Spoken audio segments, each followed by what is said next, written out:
তোর সেই হাত আমি ছাড়বো না। তোকে আমি কিছুতেই এ বাড়ি থেকে যেতে দেবো না। সে কৌশল্যা যতই বলুক না কেন, তুই আমার মেয়ে হয়ে থাকবি। এই বাড়িতে তুই আমার মেয়ে হয়ে থাকবি। তোর এই হাত আমি ছাড়বো না। হ্যালো।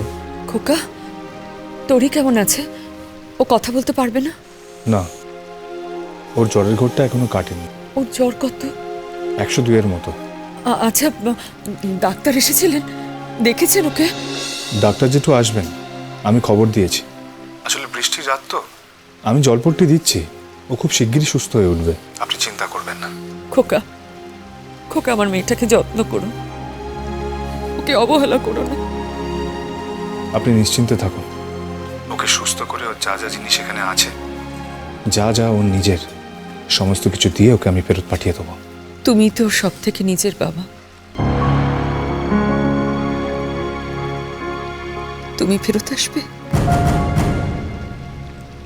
মাফ করবেন, এত কিছুর পর প্রশ্নই ওঠে না। আরে কোথায় সব মাস্টারমশাই, কোথায় গেলে? হ্যাঁ, ডাক্তার জেঠু এসে গেছেন, আমি রাখছি। অনু, তোরি কেমন আছে? জ্বরটা বেড়েছে 102। 102? ওরে বাবা, এত জ্বর! আর মেয়েটা ওই একটা তস্য গ্রামে পড়ে আছে। না না না অনু, অনু দেখে, আজকালকার জ্বর বুঝলি তো, যদি বড় সড়ো কিছু হয়ে যায়। আচ্ছা, আমি বলি কি, যে আমরা তো কালকে যাচ্ছি, তোরিকে নিয়ে আসবো, এখানকার কোনো একটা বড় নার্সিংহোমে ভর্তি করে দেবো। না, কেন? তোরই ওখানেই থাকবে, ওখানেই সুস্থ হবে। ওখানকার মানুষেরও জ্বর হয় দিদি, তারা ওখানেই সুস্থ হয়, তোরইও তাই হবে। দয়া করে তোমার ভাইকে আর খেপিও না, পাগলকে সাঁকো দেখিও না। আমার জামাই আমার মেয়ের সেবা করছে, তোরই তার স্বামীর সেবা পাওয়ার অধিকার আছে।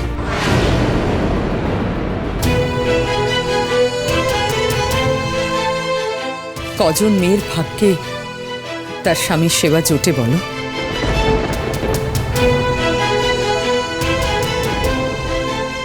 কে বলতে পারে এই জ্বরের দোহাই দিয়ে ওরা দুজনে কাছাকাছি আসবে না?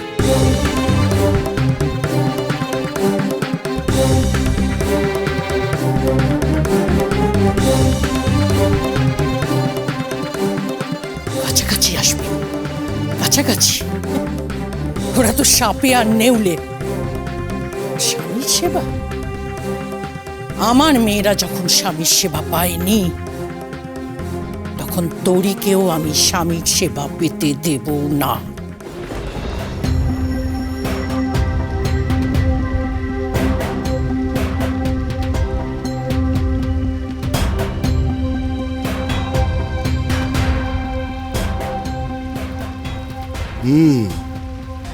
নারী বড় চঞ্চল।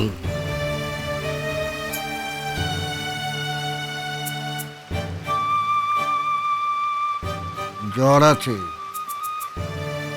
বেশ ভালো জ্বর।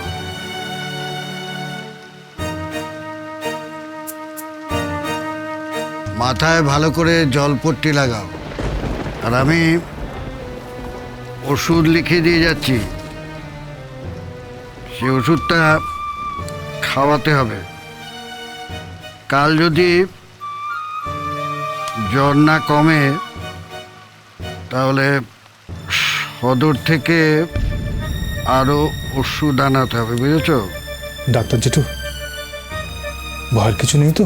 এখনই সেটা কিছু বলা যাচ্ছে না, তবে 3 দিনের মধ্যে যদি জ্বর না কমে, কতগুলো রক্ত পরীক্ষা করাতে হবে। দেখুন, আপনাকে ওকে সুস্থ করে তুলতেই হবে, নইলে ওকার শ্বশুর বাড়িতে আমরা মুখ দেখাতে পারবো না।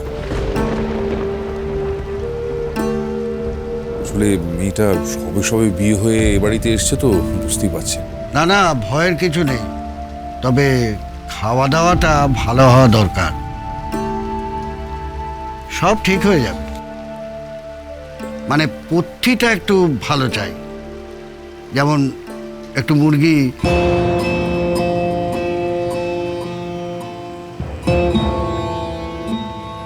একটু ভালো মাছ, যাতে পথ্যিটা ভালো হয়।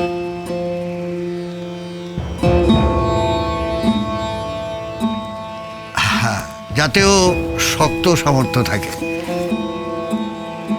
ও তো আর নিরামিষ খায় না, ও আমিষ খায়, এই জন্য ওর বুদ্ধিটা ভালো হওয়া দরকার। ঠিক আছে, আমি তাহলে উঠি। কিন্তু অযোধ্যা ভবনে তো মাছ মাংস কিচ্ছু ঢোকে না, সেটা তো আপনি জানেন। দেখুন, আমি ডাক্তার, রোগীকে ভালো পথ্যি দিতে হবে সেটা বলার কথা আমি বলে গেলাম। এবার আপনি এ বাড়িতে কি ঢুকতে দেবেন কি দেবেন না সেটা সম্পূর্ণ আপনার ব্যাপার। আমি আসি। আরু, ডাক্তারবাবুকে এগিয়ে দে। হ্যাঁ, আসুন ডাক্তারবাবু, দিন আমায় দিন, আসুন।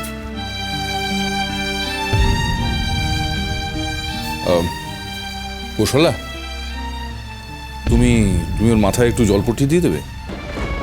না না, মা জলপট্টি কেন দেবে? মায়ের শরীরটা ভালো নেই, মা বরং বিশ্রাম নিক। মা, মা তুমি কোনো চিন্তা করো না, আমি আমার মায়ের কোনো কষ্ট হতে দেবো না। ওনাকে সেবা যত্ন করে আমি শ্বশুরবাড়ি পাঠিয়ে দেবো।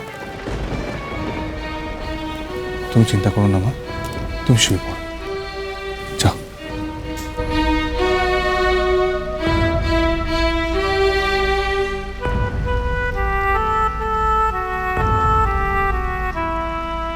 বাবা, তুমি বরঞ্চ গিয়ে শুয়ে পড়ো, অনেক রাত হয়েছে। তুই কি একা সব সামলাতে পারবি? হ্যাঁ, পারবো, ঠিক পারবো। ঠিক আছে, দেখ।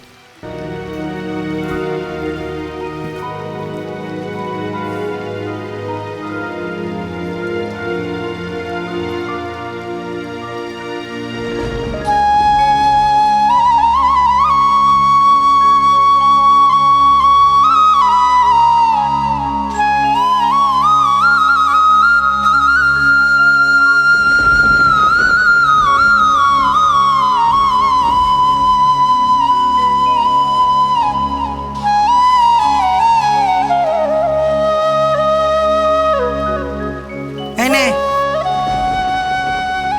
জলপট্টির জল আর কাপড়।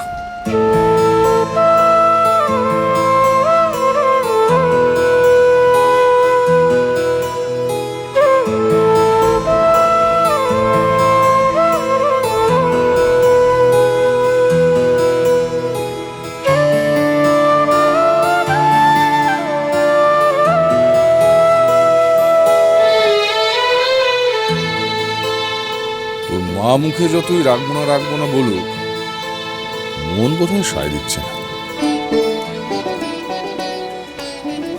ধন্যবাদ। থাক, আমাকে আর মুখোমিষ্টি করতে হবে না, আমার সব জানা আছে। সব দোস্ত কৌশল্যার।